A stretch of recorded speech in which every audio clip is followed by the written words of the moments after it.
സംയുക്ത സമ്മേളനം കരുനാഗപ്പള്ളിയിൽ നടത്തി. Humanistic rights protection movement Alappuzha, Kollam ജില്ലകളുടെ സംയുക്ത സമ്മേളനമാണ് കരുനാഗപ്പള്ളിയിൽ നടന്നത്. Humanistic rights protection movement Alappuzha, Kollam ജില്ലകളുടെ സംയുക്ത സമ്മേളനം കരുനാഗപ്പള്ളിയിൽ നടത്തി. CR മഹേഷ് ഉദ്ഘാടനം നിർവഹിച്ചു. ഇന്ന് ഈ സംസ്ഥാനത്ത് മെച്ചപ്പെട്ട ചികിത്സ വേണമെങ്കിൽ, അടിയന്തര ചികിത്സ വേണമെങ്കിൽ പണം കൊടുക്കണം. ഇപ്പോൾ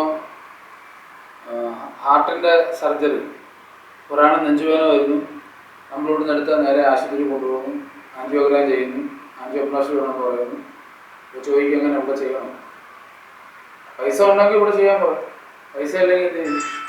പട്ടാമ്പൂർ, പിന്നെ കോട്ടയത്ത്, പിന്നെ തിരുവനന്തപുരത്ത്, പിന്നെ അവിടെ ഒരു ഡേറ്റ് ഇട്ട് തരിക. ഇപ്പോൾ ഇത് മെയ് മാസമാണെങ്കിൽ ആഗസ്റ്റിലോ സെപ്റ്റംബറിലോ ഏതെങ്കിലും ഒരു ദിവസമായിരിക്കും നമുക്ക് സർജറി ചെയ്തിട്ട്. ഈ ഡോക്ടർ പറയുന്ന ഈ ദിവസവും ഓപ്പറേഷൻ ഇട്ട ഡേറ്റും തമ്മിലുള്ള ആ ദിവസങ്ങളിൽ ദൈവം ആയുസ് അനുവദിച്ച് തന്നെങ്കിൽ മാത്രമേ അയാൾ ജീവിച്ചിരിക്കുള്ളൂ. മറ്റേയാളുടെ കുറിപ്പ് ഡോക്ടർ മരുമൻ പറയാണ് പെട്ടെന്ന് ചെയ്യണമെന്ന് പറഞ്ഞാൽ ചെയ്തോളാൻ കൊടുക്കും. അയാൾക്ക് അയാളുടെ ബ്ലോക്ക് മാറ്റി അയാൾ വീണ്ടും ദൈനംദിന ജീവിതത്തിലിടപെടും, അയാൾ ഏറെക്കാലം ജീവിക്കണം. മറ്റേ ദൈവം അനുവദിച്ച് തന്നെങ്കിൽ മാത്രമേ. അപ്പോൾ അങ്ങനെ ചികിത്സ സമ്പത്തില്ലാത്തൊരു നിഷേധിക്കപ്പെടുന്ന ഒരുപാട് ആളുകൾ, ഡയാലിസിസിൻ്റെ രോഗികളുടെ എണ്ണം ഇപ്പോൾ 770 ആളാണ് കരുനാഗപ്പള്ളി താലൂക്ക് ആശുപത്രിയിൽ ഇന്നലെ രജിസ്റ്റർ ചെയ്തത്. 770 പേരാണ് ഡയാലിസിസിന് രജിസ്റ്റർ ചെയ്ത് മഴ പെയ്യുമെന്ന് കാത്ത് വേരാമ്പൂർ വെള്ളത്തിന് പോലെ കാത്ത്. അപ്പോൾ ഈ 770 പേരിൽ ഇവർക്ക് ഡയാലിസിസ് ചെയ്യാതെ ജീവിക്കാൻ പറ്റുമോ? ഒരു പ്രൈവറ്റ് ആശുപത്രിയാണ്. ഒരു സാധാരണക്കാരനെ ഈ അസുഖങ്ങളെല്ലാം വരുന്ന സാധാരണക്കാർക്കാണല്ലോ. HRPM സംസ്ഥാന വൈസ് പ്രസിഡന്റ് നഹാസ് കൊരണ്ടിപ്പള്ളി അധ്യക്ഷത വഹിച്ചു. സംസ്ഥാന ചെയർമാൻ ജോൺസൺ പുല്ലുത്തി മുഖ്യപ്രഭാഷണം നടത്തി. അബ്ദുൽ സലാം പുതിയകാവ് സ്വാഗതം പറഞ്ഞു.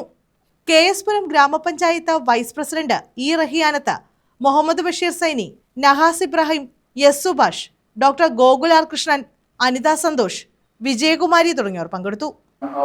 ഒരുപാട് വർക്കുകളൊക്കെ ഉണ്ട്. ആ തൊഴിലുകളൊക്കെ കൈകാര്യം ചെയ്യുമ്പോൾ തന്നെയാണ് ഈ രാഷ്ട്രീയ പ്രവർത്തനം മുന്നോട്ട് കൊണ്ടുവരുന്നത്. ആ രാഷ്ട്രീയ പ്രവർത്തനം കൊണ്ടുപോകുന്ന സമയത്ത് എനിക്ക് വേണമെങ്കിൽ എൻ്റെ തൊഴിലൊന്നും വേണ്ടായിരുന്നു, മാന്യമായി സാമ്പത്തികം ഉണ്ടാക്കാൻ കഴിയും. പക്ഷെ അന്ന് മുതൽ ഈ നിമിഷം വരെ എൻ്റെ മനസ്സിലുള്ളത് എൻ്റെ എനിക്ക് അർഹതയില്ലാത്ത ഒരു രൂപ പോലും എൻ്റെ പോക്കറ്റിൽ വരരുത്. ആ ഒരു ചിന്തയുടെ ഭാഗമായിട്ടുള്ള കാഴ്ചപ്പാടിലാണ് മറ്റു ജോലിയും കാര്യങ്ങളൊക്കെ ഉച്ചവരെയും ഉച്ചതിരുന്ന സമയം മുഴുവൻ പാർട്ടി ഓഫീസിലും. ഈ പാർട്ടി ഓഫീസിലേക്ക് ഇരിക്കുന്ന സമയത്ത് ഒരുപാട് മനുഷ്യർ അവിടുത്തെ ഓരോ പ്രശ്നങ്ങളും പറഞ്ഞിട്ട് വരാറുണ്ട്. എഡ്യൂക്കേറ്റഡ് ആയിട്ടുള്ള ആളുകൾക്ക് പോലും നേരെ ഒരു പോലീസ് സ്റ്റേഷനിൽ പരാതി എഴുതാൻ അറിയാത്ത ആളുകളാണ്. ഗവൺമെൻറ് സർവീസിൽ ജോലി ചെയ്യുന്നവർക്ക് പോലും കൃത്യമായി പോലീസ് സ്റ്റേഷനിലേക്കോ ഒരു വില്ലേജ് ഓഫീസിലേക്കോ ഒരു പരാതി എഴുതാൻ അറിയാത്ത ആൾക്കാർ നിങ്ങളുടെ നാട്ടിലുണ്ട്, നിങ്ങളുടെ അയൽവക്കത്തുണ്ട്, എനിക്കറിയാം.